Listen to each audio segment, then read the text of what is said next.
It's in the nature of a show like Total Drama to have winners and losers, but do they have to be losers? Perhaps if they went to another season, they would make it way farther than their canon counterparts. As a result, I'm gonna go through the first batch of 22 contestants and decide where they all fit in. Starting off, Duncan, Heather, Gwen, Owen, Alejandro, and Beth all have their perfect season since they've already been a finalist, so they won't be discussed. Just assume I place them in their original cast. Now for real, starting off we have Ezekiel. Not only do we have to account for his glaring flaws, it needs to be a season with people who will shoot themselves in the foot worse than Ezekiel, and with that being said, his perfect season is Pakatow Island. Not only is everyone so insane that he can skate by a few rounds, but the bar for staying is way lower than in any other season. I think the team that suits him best is the Confused Bears, not only because they have the most fodder on the team, but also because Sky will completely shatter his view about men being stronger than women. This will allow him to have some development, and though I don't know if he'd be able to be a finalist, his chances are way better here than in the canon timeline. Next up is Eva.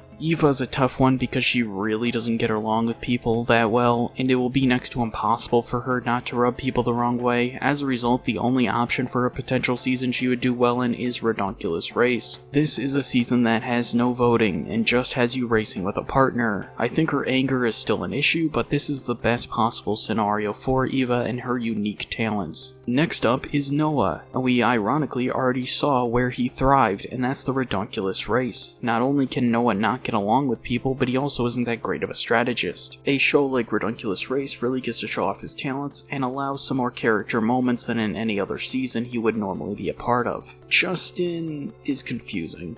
On one hand, he's a character with a lot of potential, and on the other, he's a blubbering buffoon who is Lindsay tier in terms of intelligence. The option you may not be expecting is Revenge the Island. Not only will Justin be able to charm any of the radioactive creatures like Dawn did, but he's also conniving enough to form a bond with Scott or Joe, and with how less strategic the Season 2 cast is, I think Justin could take the reins as the main antagonist. Katie and Sadie can be lumped together pretty easily, and I had to think about this one a lot because they aren't gonna last long really anywhere you put them. They don't last long in Season 2, they don't last long in the reboot, and they definitely don't make it far in Redonkulous Race. As a result, I need to place them somewhere they can survive a few eliminations guaranteed, and that place is Pakatow Island. Unlike with Ezekiel, I think Katie and Sadie do best on the floating salmon. I just think Jasmine can be really beneficial to them and can give them the arc Sammy so desperately needed. So, Tyler really has no good season. I want it to be nice here, but Tyler is uncoordinated, can't strategize, and is kind of a joke character. I'd write him off completely if not for the fact that a joke character was the latest winner of Total Drama.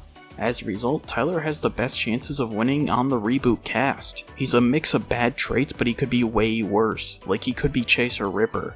As a result, he'd easily survive a few eliminations, and then we'd see where he goes from there. I never promised a victory, I just promised that he'd do the best he could and make it farther than his canon counterpart. Let me know if you want to see this as a video someday, because this one seems interesting to me. Cody is a weird character because I think he's ironically already where he fits in best. I mean, he got to the final 3 the second time he competed and was supposed to be an All-Stars. Courtney has done very well, but she has never won a season, and after All-Stars, yeah, she needs a new home. As a result, since she had such good chemistry with them in canon, I think she fits in best with the Revenge on the Island cast. Not only would Scott be at her whim, allowing her to control the season like she had when she got Duncan, but she is able to be two-faced and lie to get her way, which will definitely help with people like Zoe, who can't see through any lies even when it's obvious. I think she can easily end up pinning all the bad things on Scott and getting to the finale against Cameron. Harold is another character I think who is already where he fits in best, but for fun I'll say Redonkulous Race because I just want to see Harold and Lashawna compete together. Lashawna has canonically done lots of different reality shows with Tyler, so it would be interesting to see how she could work together with Harold. Other than that, I don't think he does better than his actual performances in any other cast than Gen 1. We have finally hit merge, and the first victim is Trent, who I think could really work well as an actual normal guy on Pakatow Island. And to combat Dave, Trent would be on the floating salmon. I think his main plotline would have a potential romance plot with Sammy, He might not win, but he will have a way better story on Paketao's cast than on the Gen 1 cast where he suddenly contracted a mental illness. Next up is Bridget, who I think could work great as a friend to Zoe in Season 2. Sure, she might not do well, but she was never going to do well in any season. She's a lot like Tyler in the way she always finds a way to mess things up. I can't see her winning any season, but Season 2 I think gives her the best chance of winning despite the circumstances. She will definitely make it past Dakota at the very least. Lindsay is next, and this one required a lot of thinking, but after asking my friend for help, we came to the conclusion she will do best on mutant maggots from Revenge the Island. Not only is this team probably one of the best in the series' history, allowing Lindsay her time to get used to the game, she will also have Zoe and Anne-Maria as easy allies. By the time Merge rolls around, which she will very easily reach, she will be very well liked by everyone, and between Cameron and Lindsay, I think anyone would pick Lindsay. All Lindsay has to do is avoid being Joe's puppet and she makes it to the finale. DJ is one of my favorite characters, so it's really sad his character just was a downward spiral of wanting to see him again to never wanting to see him compete again.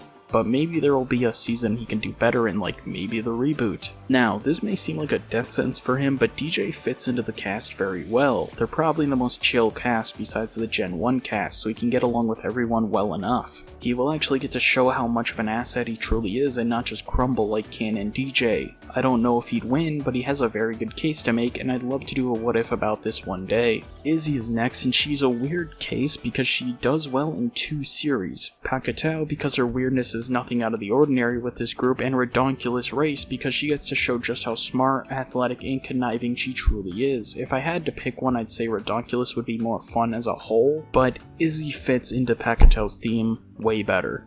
So Redonkulous is for winning, Paketao is for the theming of the character. Jeff is a character who we already have an answer for once again, as he is a finalist in the Redonkulous Race. This really saved me because I don't know if he'd fit in as well in any other cast as he does in the Gen 1 cast. Lashona needs a W, and we've been shown she gets outplayed by people way smarter than her in every season she competes in, so why not let her join with Harold in the Redonkulous Race for a continuation of their story that never truly finished. This may be breaking the rules a bit, but I think she will get the unique exception of being a Redonkulous Race contestant after the events of the first 3 seasons like Harold.